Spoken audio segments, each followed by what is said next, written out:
I'm Lizzie Harrison for Card Player TV, here today with Mark Seif. Thanks so much for coming by, Mark. It's always a pleasure, Lizzie.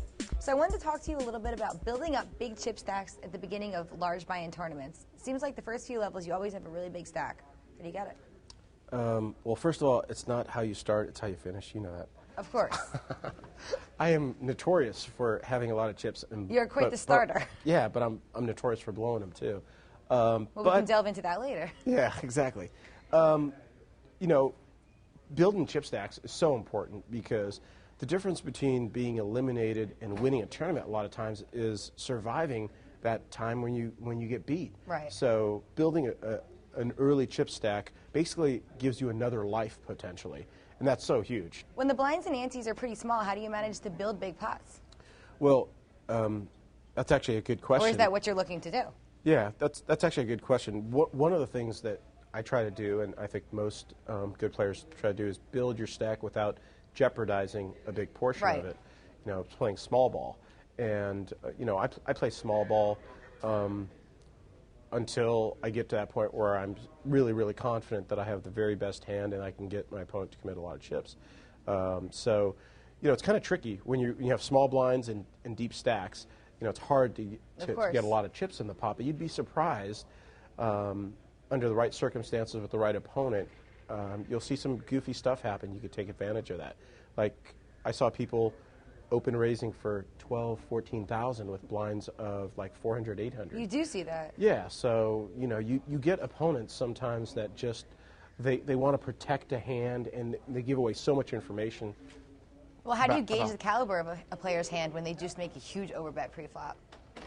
Well, you know, I try to pay really close attention to what's going on, and I try to discern what that overbet means. Okay. Does that overbet mean like it's a medium pair that they're protecting, or do they just have the nuts? Because a lot of times, you know, you'll see this huge overbet, and they'll just show you like aces or something. So you have to pay really close attention to. You have to pay really close attention to your opponents. And early on, I think that the key to building a stack is being able to see flops in position, lots of them. If you see enough flops and you're in position, you're probably going to set yourself up for at least hitting one or two. Nice hand where you can get paid off. If your opponents can make a pretty decent hand and they're betting into and stuff, things can develop pretty great. Well, once you do manage to build up a big stack, you're getting up there. What adjustments do you have to make? Well, that's another key thing. When you build up a big stack early on, you not only have that advantage of having that extra life in case anything happens, but you also have the ability to do more things. You can get more creative.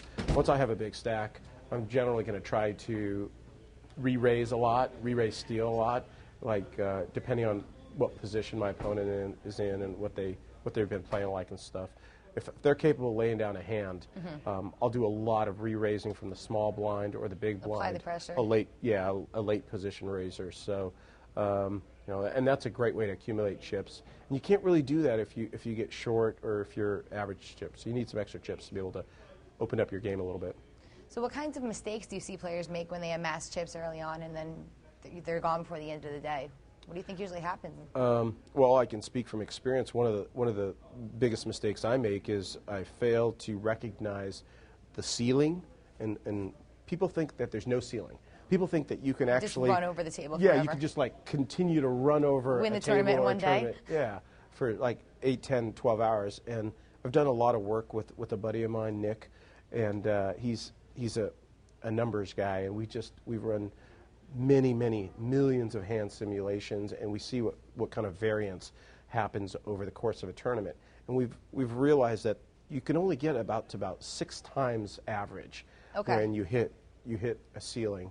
That's pretty hard to overcome. If you ever get to like 6 times average, you're pretty much just need to pretty slow close. Down at that point. Yeah, you're pretty close to just the highest you can get. We've done this so much. We've run so many tests to see what kind of separation you can have from the rest of the field. Right. And it's really, really hard to get more than like 3 or 4, and at the absolute ceiling, it's probably like 6 or 7 times.